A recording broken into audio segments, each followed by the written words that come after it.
Hello, beautiful people.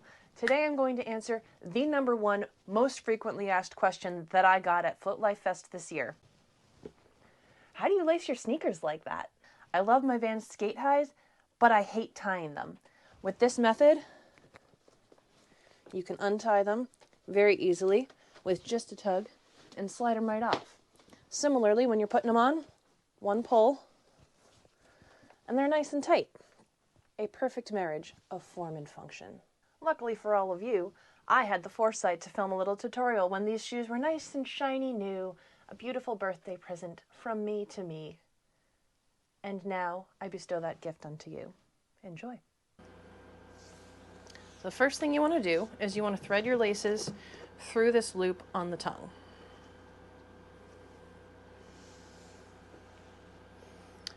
And then you're going to take your lace and it's going to go through not the very top hole, but the second from the top hole. So there's your top hole, skip that one. It's going to go through the second hole from the outside in. Okay, and then we're going to do the same thing on the other side. Again, skipping the first hole and heading straight to the second hole. Pull that nice and snug. And then before you go any further, you definitely want to check that your laces are even, because it's going to be a pain in the butt if you need to come back and adjust the very middle. So let's just check the length on these. As you can see, I did a very bad job of keeping them even, and that's why we check it early. Okay, that looks nice and even to me. So now we're going to get started with the real fun part. What we're going to do is we're going to make a series of loops down the sides on both sides. There are 6 holes, and we're going to make 6 loops. And the way we do that is we go from the inside out through each hole, and then we're going to come back in through the same hole. And you don't want to make these loops too big because you're going to run out of lace. So I like to keep a finger in there nice and snug, just like that. Also, you want to try and make them flat. Keep your laces from twisting, because your loops will look a lot neater and more uniform if you do that. Okay, so that's about the size of loop that you want to be making.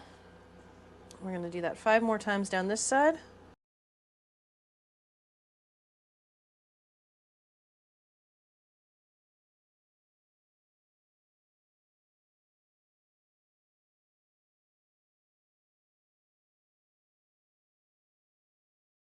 Okay, so that's one side done. And now we're going to do the exact same thing on the other side. Again, coming out through the next loop. And then going back in through the same loop. Keeping that finger there to make sure your loops are nice and snug so that you don't run out of lace. Okay, we're going to do that 5 more times.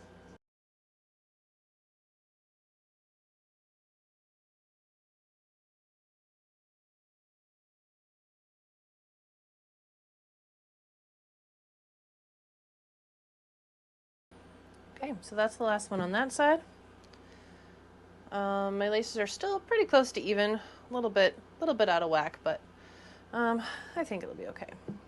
Alright, so the next thing you're going to do is you're going to crisscross your laces, and you're going to start to feed them up through the loops on the opposite side. So we're going to go through 1, 2, 3 loops. As you can see, the pattern is now starting to take shape, and then we're going to go through the top 3 loops on the opposite side. 1, 2, 3. Finally, we're going to come back through this little loop on the tongue, and we're going to use the top hole to bring the laces up top where we're eventually going to tie them. And then same thing on the other side. You're going to go through the bottom 3 loops, 1, 2, 3.